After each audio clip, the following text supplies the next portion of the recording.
Hello everyone, welcome to Fred English, and I'm Fred Lee. Today we're going to learn how to write executive summary of business report. In the previous lesson, we learned that the business report has 5 sections within it, which are executive summary, introduction, methodology, findings, and conclusion.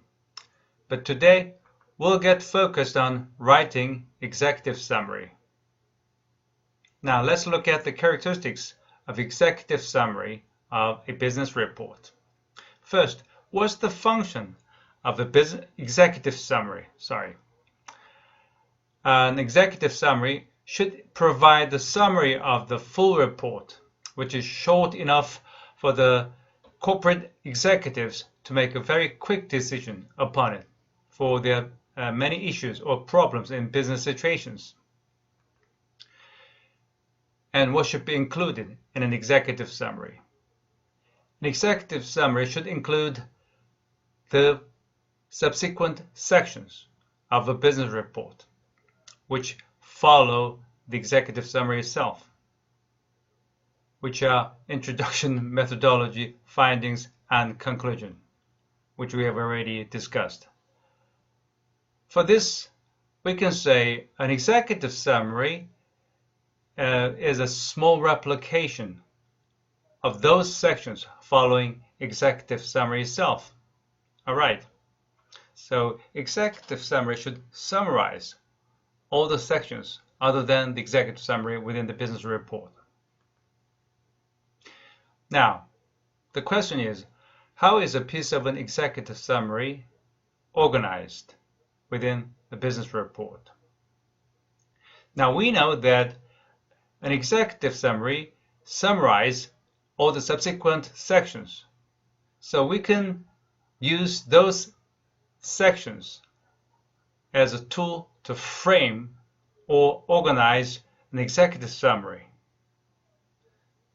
We can say we have 4 individual elements that can frame or that can organize the executive summary. They are summary of introduction, summary of methodology, summary of findings, and summary of conclusion. So these are the 4 individual elements that organize an executive summary. In this page, let's exercise writing the executive summary. I'm going to give you the sample sentences for those individual elements of organizing the executive summary. Those samples are from the mini executive summary that I have produced in advance under the title of this one, Developing the Regional Airports. All right, here's the situation. There are regional airports and regional governments. They are watching the increasing number of tourists who are visiting their regions. The problem is the infrastructure of the regional airports are very old, especially the capacity of the airports are limited in responding to the increasing demand of the tourists and the international airlines developing flights into their regions. So both the regional airports and the regional governments would like to make a decision whether to invest in developing their infrastructure and especially the capacity. So they have conducted a research, and this is the report from that research. Okay, now let's go to the first individual element of the executive summary, which is summary of introduction. For this element, we have 2 steps. The first one is problem. You need to indicate the problem within the business situation. So for this title of the regional airports, we can say the regional airport's capacity to meet the increased demands of international flights has been questioned. The second step is purpose. You need to say why the report has been produced. This report aims to answer this question by exploring the effectiveness of the investment in the regional airports. The second element is summary of methodology. We have another 2 steps for this element. First, data gathering. You need to explain how you obtained the data for the research. An extensive range of consultations with airlines and airports were conducted, which were joined by the interviews. The second step of this individual element is data analysis.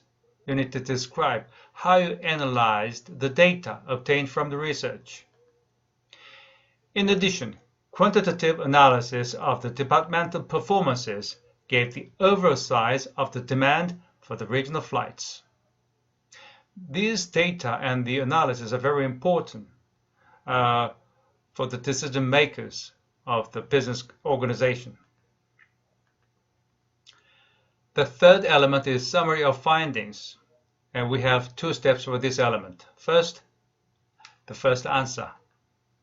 The study has identified that the airlines were willing to fly to the regional airports in response to the current rise in tourists.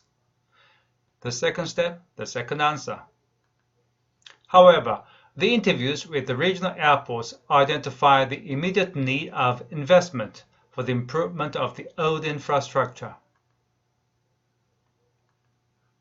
The last element of the executive summary is summary of a conclusion. The first step for this element is action. One of the actions identified by the research is that the airports should build a forecast of flight growth over 5 years. The second step is recommendation. It is recommended that the regional governments remove the barriers for the regional airports to operate the newly expanded services.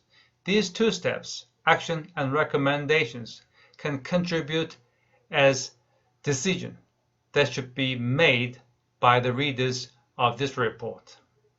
So these are all the individual elements and the relevant steps. Now, in this page, I'm giving you the complete executive summary in terms of the individual elements and the relevant steps.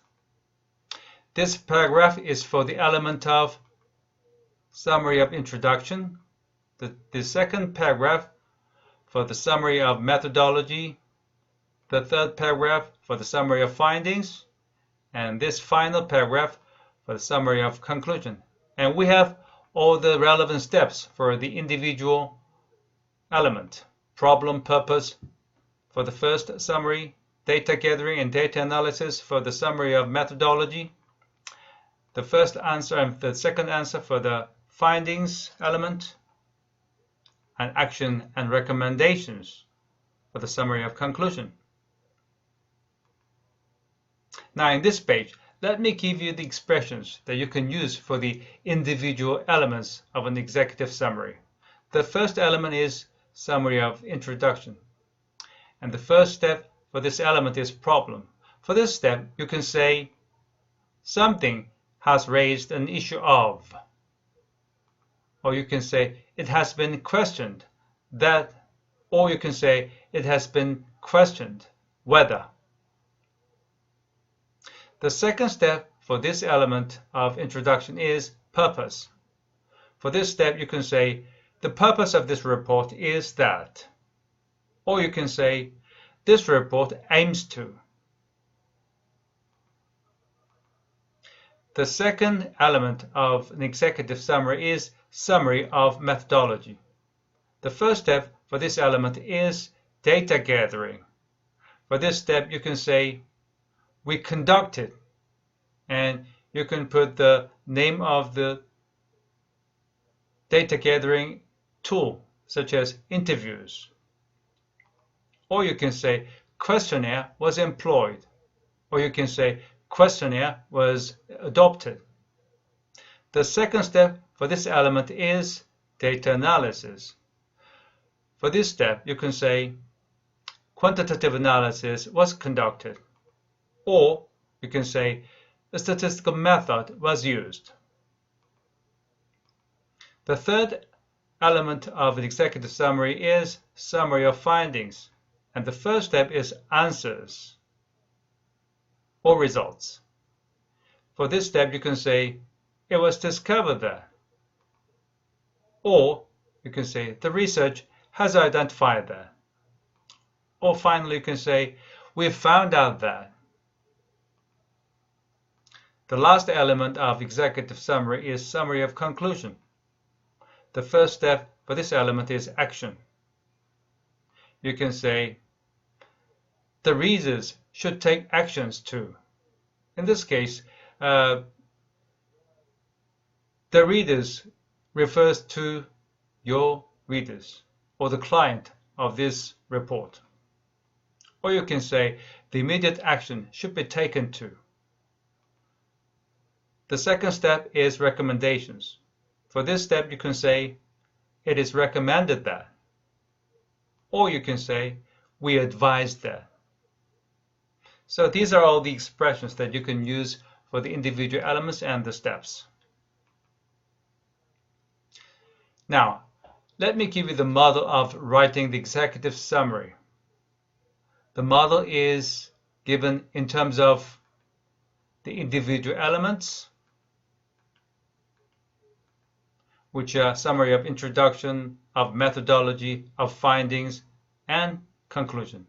And we have the relevant steps for these individual elements, which are problem and purpose, data gathering and data analysis, the first answer and the second answer. Actually, the answers can be more than two, right? And we have actions and recommendation for the last element. So all these individual elements and the relevant steps can altogether contribute to doing the function of an executive summary, which is to provide the summary of the full report. Okay. Actually, this kind of modeling, this kind of pattern is just a short form, not a full scale. But I think you can use this pattern or this model in writing the authentic and the actual executive summary. Okay, this is all for today. If you have enjoyed this video, please like or subscribe to it, or you can leave a comment. All these contributions can help me develop more and better programs for teaching business writing. Thank you very much for watching this video. See you around. Bye.